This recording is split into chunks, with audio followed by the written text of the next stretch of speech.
Нам зараз дуже допомагають наші європейські партнери, і вони намагаються всіма своїми силами зараз знайти кошти на ось цю чеську ініціативу. Я нагадаю, що президент Чехії Петр Павел, він зголосився, вірніше не те, що зголосився, він запропонував, насправді він є ініціатором цієї ідеї, для того, аби знайти боєприпаси для України. Загалом 800 тисяч снарядів знайшла Чехія в третіх країн, і для цього потрібні були кошти. І от Литва сьогодні заявила про те, що додатково виділяє 35 мільйонів євро на закупівлю снарядів для України. Про це повідомила, зокрема, і прем'єр-міністерка Литви.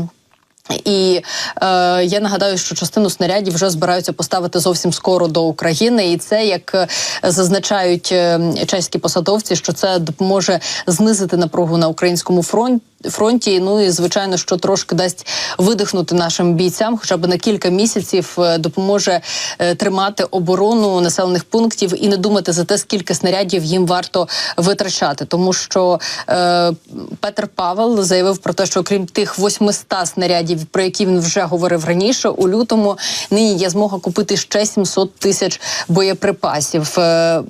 Де ці снаряди зараз закуповуються, невідомо, тому що ми розуміємо, що якщо раптом стане відомо,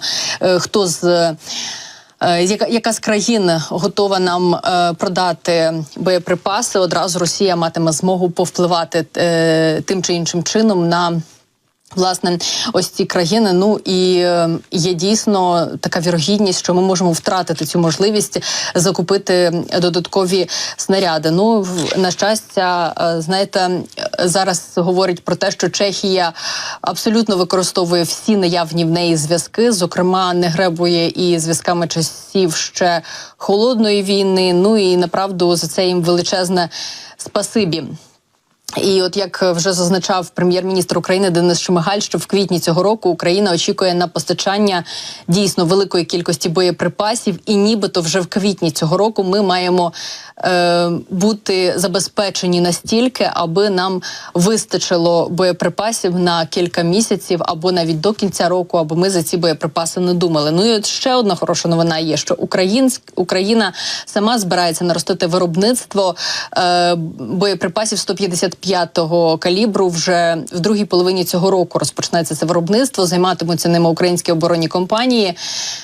Вони виготовлятимуть снаряди за стандартами НАТО і, звісно, що поставлятимуть їх на український фронт.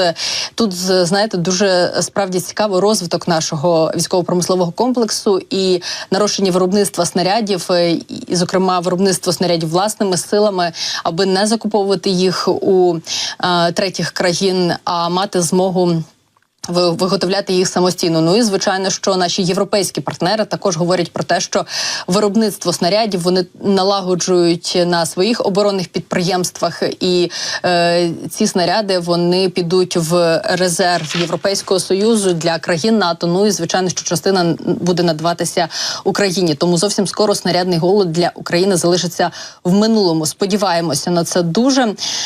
Зокрема, знаєте, і ще й через те, що з'явилася така інформація нещодавно, що багато зараз країн, зокрема Німеччина, Італія, мають недофінансування саме оборонної сфери. І ці кошти десь потрібно взяти. Якщо зараз Німеччина намагається ось наздогнати недофінансування тих 14 мільярдів євро, про які говорилося нещодавно, то багато європейських країн мають такий борг, зокрема і зовнішній, що вони просто не мають звідки брати ці кошти. Єдиний варіант, який у них залишається, це брати з інших сфер, зокрема із соціальної сфери. І для багатьох європейських країн дійсно це є болючою історією, тому що, наприклад, в тій же Італії соціальна сфера для них надзвичайно важлива, тому що у них більшість населення старшого віку, і вони живуть саме багато з них живе саме за оці соціальні виплати. І болючим це може бути з тої точки зору, що не всі європейські країни усвідомлюють зараз загрозу, яку несе Росія. І ось це, знаєте, перекидання фінансування на оборонну сферу зараз може абсолютно по-різному сприйнятися європейцями. Бачимо вже зараз реакцію на такі, здавалося би, абсолютно незначні реформи, зокрема ось ці зелені реформи, які впровадило ЄС. Зокрема, і ці реформи підняли просто зараз фермерів. Польські фермери сьогодні блокують просто дуже багато проїзних шляхів у Польщі. Про це обов'язково поговоримо вже наступної інформаційної години.